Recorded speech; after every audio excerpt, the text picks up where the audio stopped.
Good morning, everyone. It is said that more friends is coming. So let's begin. Welcome to the Talk to China. It's a very unique part of the whole Expo Congress. It's hosted by TMTPost Media Group. I will have a brief introduce about the TMTPost Media Group. TMTPost Media Group is a worldwide influenced information service provider. And we are based in Beijing, China, and have office in New York, in Silicon Valley, Tokyo, and Taiwan, Israel, and so on more than 10 different country cities. And it is great to see so many friends here to join our Talk to China forum. Yesterday, I saw lots of interesting topics focused on their smart cities, and I'm amazed by the creative ideas from different cities in over the world. Here, our Talk to China forum wants to build a platform to let more friends know about the technology system and what's happening in China. I will save my words now and let our outstanding speaker talk as soon as possible. And our first speaker is Yong, Vice President of Shanghai Data Exchange. He has more than 30 years experiences in IT industry, and he will talk more about smart city practice in Shanghai. Now, warmly welcome Mr. Lu. Thank you.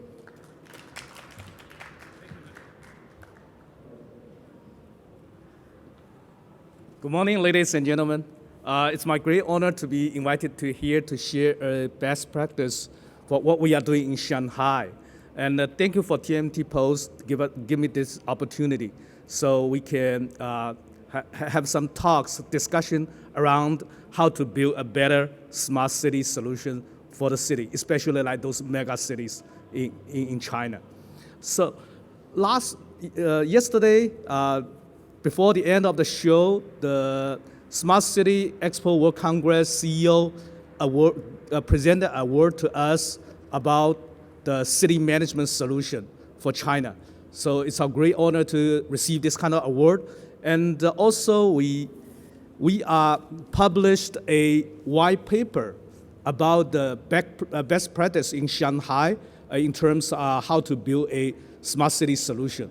So I think based on this, I will share some of our best practice and some of our thinkings around how to build a better solution for this. So as everybody can understand, in the past 5 to 10 years, a lot of cities has already built this kind of applications around the world, especially those cities in the US, in the Europe, also some in the Asia. They are doing very well. But what we see from the result, we can tell the previous smart city solution are basically built based upon those vertical requirements, say something related to transportation, something related to energy saving. But now we see there is a huge demand that the world need to build a more comprehensive solution in terms of the city management by the smart city technology.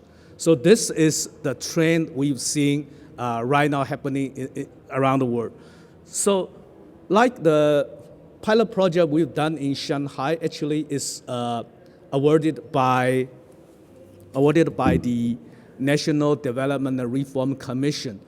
So actually this kind of pilot project will be, how can we say that, will be cope with the strong demand on the urbanization happening in China. So in the next 5 to 10 years in China, you will see there will be about 200 million people will be moving from the rural area to the city. So how can we better accommodate this kind of requirement? We need to have a very precise city management solutions.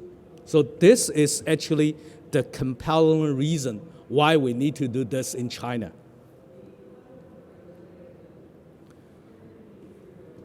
So in Shanghai, actually, this kind of initiative has been launched many years ago.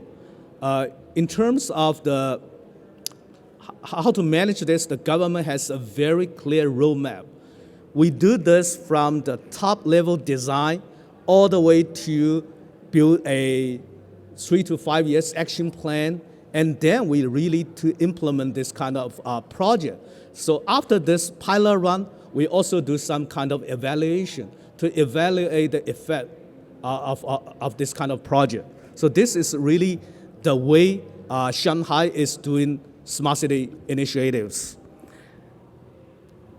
And also, before we do this, actually, we have a very clear directions on how to build this by leveraging on the technology. So basically, we are focuses more on the IoT connectivity, the data, and also the AI technology. So these are the three new ways we build a smart city solutions in Shanghai. Also, we are not only doing this kind of project, we think this is really a continuous and ongoing effort. So what we are trying to focus more is not on to build up this kind of project. Eventually, we need to make it sustainable. So what we now provide to the city, to the government, to the citizen, actually it's a kind of, we try to be not only a solution provider, we try to be a carrier, like a carrier services. So it's really an ongoing thing. So the operation means a lot more than this, just the construct this kind of project.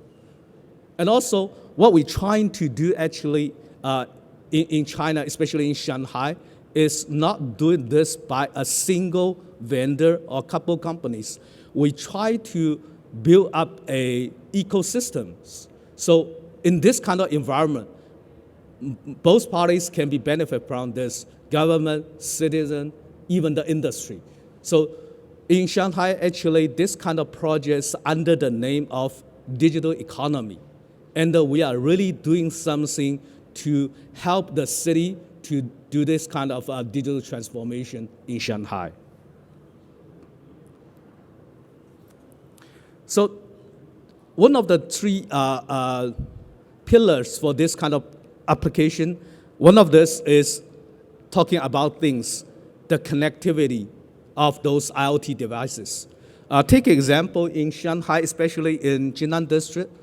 It's about 37 square kilometers and only have 1 million population. What we have done is already we deployed about 200,000 sensors into the city. Those 200,000 sensors can cover lots of scenarios to help us to manage the city in a much better way. And not only limited to this single district, we are doing a lot in Shanghai. We'll show you the number about what we've done, what we achieved in Shanghai already. So this kind of thing is very much important because usually in Shanghai, especially this kind of mega city, we leverage the way to manage the city by the grid management system.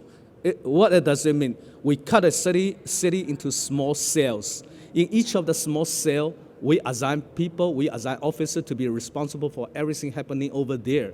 That's very effective, but that's not enough. Sometimes when people is not on duty, they cannot identify issues. And some of this kind of problems cannot be easily identified by the eyes. So that's why we need to build up a sensor network in the city. So we convert the management model from reactive to proactive, and then eventually will be automatically identify the issues. So this helps us a lot to, in terms of the city management, by leveraging on this kind of IoT technology and by this kind of sensor networks. So this is a key fundamental of the smart city solutions in Shanghai. Besides this, actually, what we are doing is another way we call it to connect with the data. we build a data lake. What does this data lake means? Actually, it connected and correlated with multiple sources of data, not only limited to this kind of sensor networks, but also we need to correlate lots of data from different departments of different government agencies. So by doing this, you can have a much better picture to understand what's happening right now in the city. Take example, when there is a firing in a shopping mall, what we're trying to do in the command center, actually, we not only can identify the potential fire, we can identify where is exactly the location of this fire, but also we, by correlated with different sources of data, we can tell the command center there how big the size is the crowd in the shopping center right now. So at the back, the command center can allocate enough resources to help to do this kind of firefighting or rescue works. So that's why it's so important that we need to connect different kind of sources to work out this kind of data lakes in the smart city project. So in Shanghai, we are also working with government agencies. We try to build a specific subject data set. In this kind of data set, it has all different kinds of information data, from not only limited to the IoT device, different kind of government agencies, but also some commercial data. By consolidating all this kind of information and data, then we can have a much better understanding of what's happening right now in the city. So this is another very important aspect, is about the data. And then is the most important thing is this kind of intelligence. Actually, we build this kind of a solution in different tiers, different levels. In the community level, there is a brand. On the district level, there's another brand. And on the city level, it eventually will be a city brand. So by doing this smart city solution not only can identify issues, not only can manage the issues, but eventually we will have a way to predict what's happening in the city. So like some officers in Shanghai, they have a high standard on this. They said, in the future in Shanghai, it should not be any emergency. What does it mean? Everything you need to identify even before it really happens. So this is the power of this kind of intelligence. This kind of intelligence not can only do this kind of predictions, but also it helps government to make the decision. It's kind of a way to help them to make a better decision-making process. So this is another very important aspect. So in summary, actually, we build this kind of smart city solution based on to connect with the devices, to connect with the data, but also we need to connect with this kind of intelligence.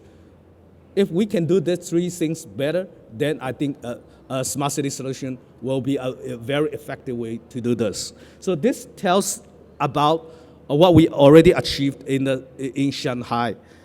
We covered many districts. We built this kind of pilot project for Jing'an district, but we also extend our footprint into the other district. And in the future, we have a very ambitious plan. In China, there are more than 700 cities, populations over 1 million. So what we're trying to do, we have an ambitious plan to reach out to 100 among those 700 cities. We try to help the local government, the provincial government to build a much better city management solutions. So if you have time, if you're interested, we have a big booth in the hall too. Then we can tell you all the detail about how we build this kind of smart city solutions. So this pretty much wrap up what we try to share with you today. And after this, I think we still have time to discuss a little bit further about what you're interested in. Thank you. Thank you for your time.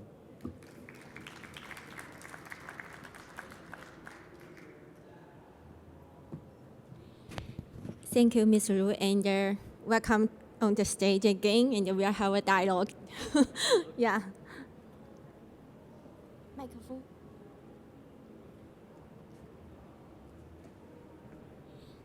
And then later, welcome all of you here to have questions for our guests.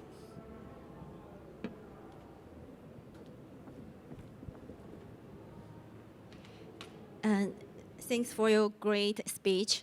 And I had a lot from the for your speech that you have practiced in different cities like Shanghai and also Hangzhou and Toronto and maybe all the world. So what do you think the differences between these two cities, like the Chinese cities or the foreign, the Western cities? Any difference? A very good question, actually. Can you hear me? Okay, so like I said before, every city have their own compelling reason to build this kind of solutions. So in Shanghai, it's very much obvious that city government has a high standard. Eventually, we need to accommodate more population in this kind of city. So we need to have a better way to manage the city so that we can provide this kind of services. So this is the basic compelling reason for Shanghai to build this kind of solutions. But for the other cities, I think they have the different priorities. Some of the cities, they have a requirement on the energy saving. Some try to solve the issues of this traffic problems. Even in Barcelona, I was told that you have a very good smart parking solutions. So I think every city has their own priority. That's why they develop their own solutions to accommodate this. So what will be more difficult in when you do such practices, like the government relationship, or the technology, or the business model, or others? Yes, I think those three things you mentioned are all very much important.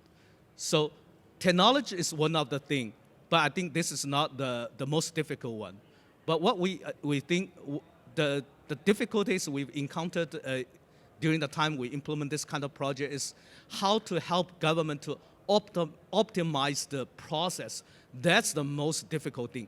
So like in before, government has their own ways to manage the city. But now, by leveraging on the technology, things are a little bit different. Take an example. So before, in Shanghai, we have a way to manage the city by the grid system. So when those people on the ground, they identify issues, actually, they report this to the city government. And then the city government will send those kind of walking ticket to a specific government agency. That's not enough. Now, when we have this kind of sensor networks in the city, when we have this kind of system, we can automatically issue a walking ticket to a specific person. So by doing this, this improves the efficiency a lot. But this need to change the government working process or even the organization. So by doing this, we encountered this kind of difficulty. It's how to adjust or optimize the government organization or even the working process. This is the most difficult part we have encountered so far. Okay, so I believe that different cities have different management model, Yes. and the government has different power system. So most of people will believe that the Chinese government will be more powerful, and like America or just like Spain, government will be less powerful. So what kind of the city or the government will be more easy to do smart city, the whole smart system? It's not an easy answer, but I think in China, government actually is backing this kind of ideas. So they push a lot. So like I introduced, we have a better systematic thinkings about to implement this kind of things. So they have a very good top level design. They work out this 3 to 5 years action plans, and then they created a kind of a environment so we can work very effectively inside this kind of ecosystem. Not government is participating, but business can also participate. Citizens can even participate. So by doing this, this will be a very effective ways to build a very advanced systems in the city. Okay. I forgot to introduce myself. I'm the founder and CEO of TMTPost Media Group, and we are also posting the content from this Talk to China on our website. And we also have a question from our friend on the website that they want to know more about the Shanghai Data Exchange and what kind of the Okay. organization. Okay. Yeah. Yeah, thanks for the question. Actually, it's my pleasure to share with you what we've done in China. So in terms of a data exchange, actually, there are very, very few around the world. I don't know even there is any in the US, but in the Europe, there's one data exchange before, but I don't think they still exist. So in China, we are very much innovatively to promote this kind of things. Actually, data exchange, for us, I think it's just an enabler. We enable business to get the third-party data from the market. By doing this, they can improve their efficiency a lot. So this is purely an innovative ways to help the business. So in China, 3 years ago, we formed this kind of Shanghai Data Exchange. We are pretty much under the investment from the government, and some kind of private equities also join in this business. So what we've done, actually, we built a platform. We are acting like a marketplace. So we connect those business has the capability to provide the data to the other business. We also identify those business who like the data from the outside. So we can be a matchmaker. So we connect the data suppliers and with the data consumers.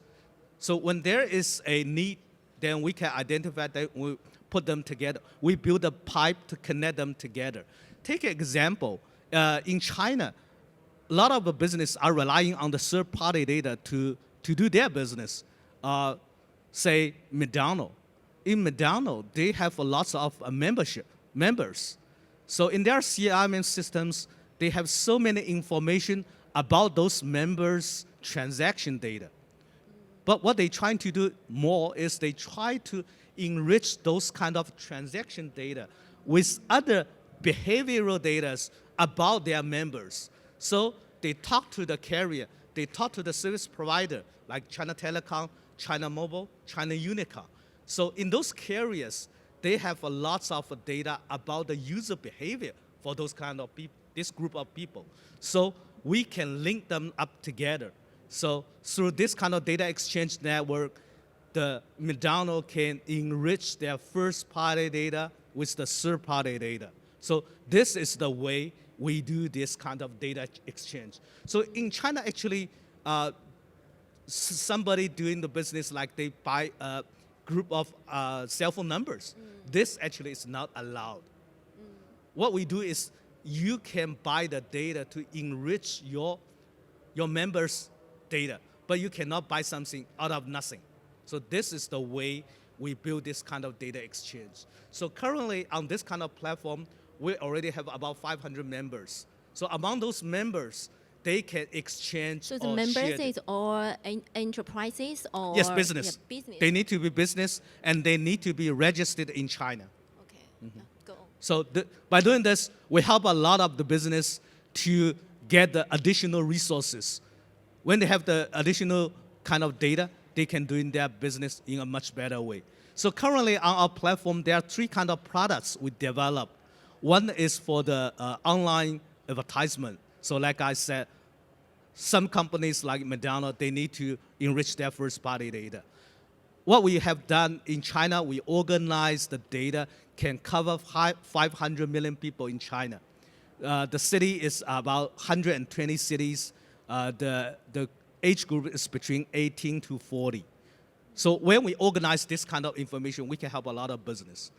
On the other side, we also help those online banks to do the credit checks for business, for individual.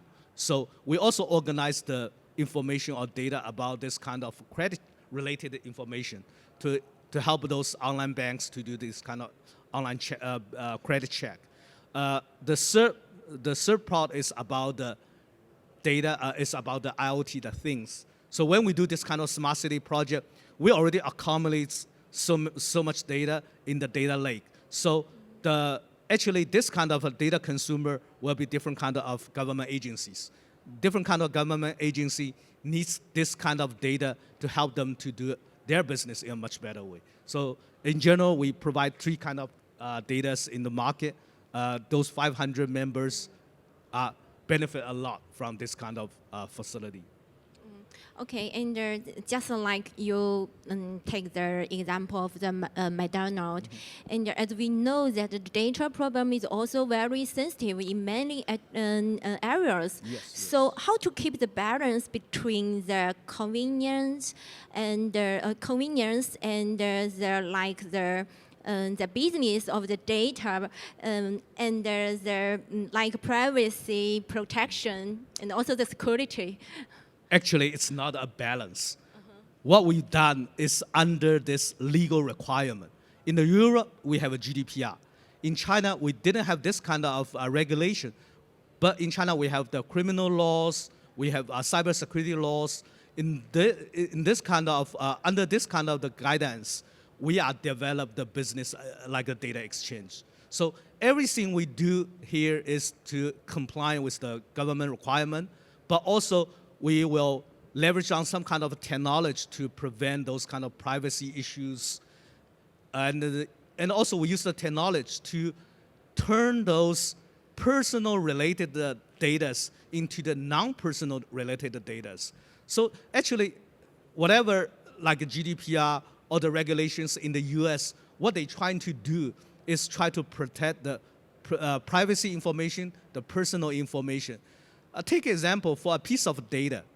What does it mean? Like, what's the ID of this data? For me, myself, my cell phone number, plus my behavioral information. This is a personal data. But if you eliminate my cell phone ID numbers, only this kind of behavioral data, it's not that sensitive. Plus, what we do is we do this in an aggregated way. So a group of people's behavioral information, this is not an individual data. This can be traded. So a lot of business are relying on this kind of aggregated data to enrich their first-party data so they can provide a better services. So in China, what we've done, everything we do is under the legal environment, and also we have some ways to protect those kind of personal information. So this is the way we try to promote in the market on how to leverage on the third-party data to enrich the customer's first-party data. Yes, like you said, that it's not easy to keep balance, I think. No. It's very difficult to identify the behavior data or the identity data, I think, right? Yes. Okay, any questions from friends here, please hand up. And if you have any questions or curious about, okay, this lady.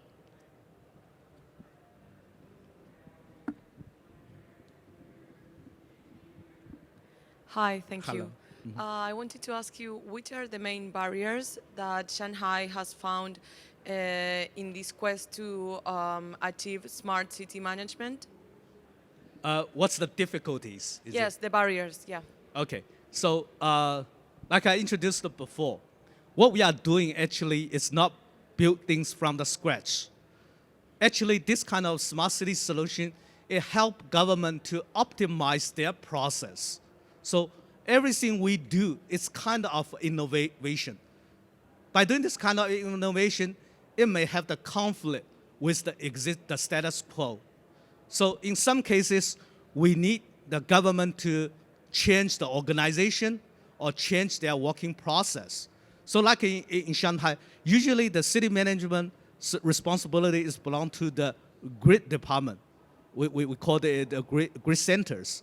Now, because of the technology and the new solution we've implemented, so they can work with more different kind of government agencies. So this single department cannot take the whole responsibility. So in Shanghai, government try to work out another organization that can talk to different kind of agencies so they can do their job in a better way. So this is the most difficult things when we implement this kind of smart city initiatives. We need the government's help also to adjust on the organization level or on the work process level.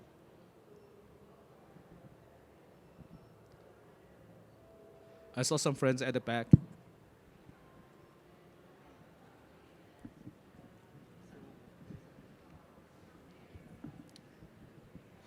Well, first of all, thanks for the excellent presentation. Thank you. My question is about your data lake slide, in which you said that there's a sharing of data between the government Yes. and the private companies' business. So I would like to know, how do you regulate that? For example, which kinds of data would be shared by the government to the private companies and vice versa? And how do you regulate that? Does the customer's consent play a role here? Like in EU, you have GDPR, so you have to say that this data can be shared. If you could elaborate a bit more on that. Thank you. Thanks for the question. Actually, in Shanghai, what we are doing for this kind of data lake, more like the government share the data from the private sector, other than the government share their data to the private sectors. So by doing this, it's kind of easy, because in terms of the city manager requirement, everything needs to be in the government cloud. So it will be a lot more easy to manage and make sure there's no leakage of the privacy information. But eventually, government is also very open to the idea like the open data. So if there is a specific scenarios can be identified, government was also like to share the data to the public. So currently we are doing this one way, and eventually we will do this kind of two-way data sharing. So in Shanghai, we also the government also set up a big data center inside the government organization. This big data center is be responsible for the data sharing among different kind of agencies, and eventually they will provide the open data to the outside, to the market. So by doing this, a lot of private companies can get the data from the government. One of this kind of initiative in Shanghai we are doing is for the inclusive finance. So for government, everything they open to the market, there is a use case, a scenario. So the first thing we identify is this inclusive finance. So in China, most of those SMEs are very difficult to get the finance support from banks, especially those big banks. Now, government asks those big banks to do a pilot project, leverage on the data inside the government, so that those kind of banks can use the data as a collateral to evaluate whether we can lend money to those SMEs, how much we can lend, after lending, how can we manage it. So this is one of the innovative ways in Shanghai we are doing in terms of the data sharing among the government and the private sectors.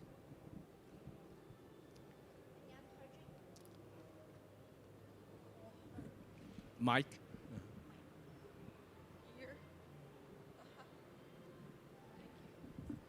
Thank you. Good morning. My name is Neya. Hi, Nia. I just would like to know what kind of services you provide outside of China, if there is any services in data exchange, for example. Okay, very good questions. Actually, we talk extensively with different kind of countries in the Asia Pacific region first. We talked to Singapore, we talked to Korea. They all are evaluating whether they can set up similar businesses in Korea, in Singapore.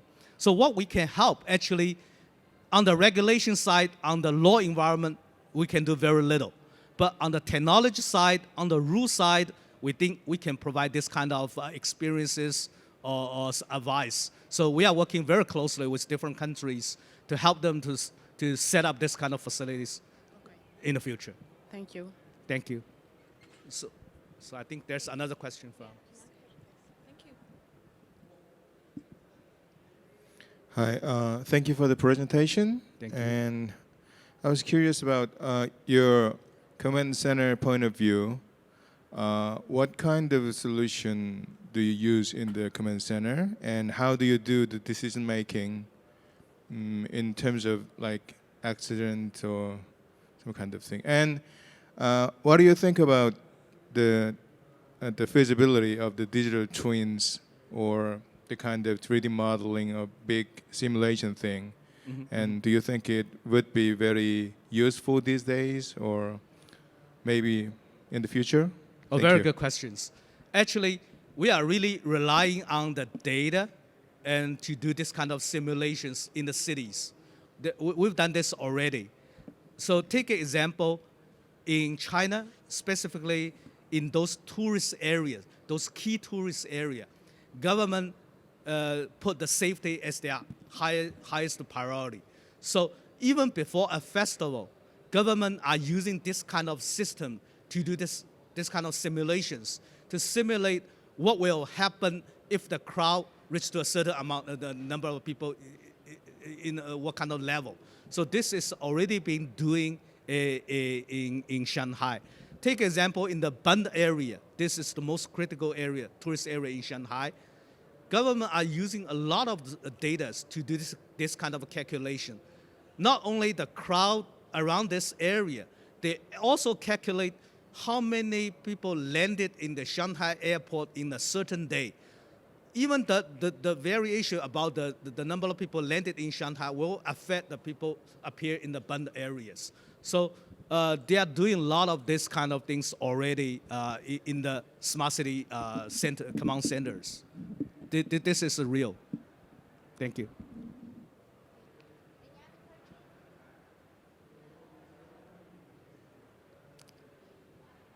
Okay, maybe that.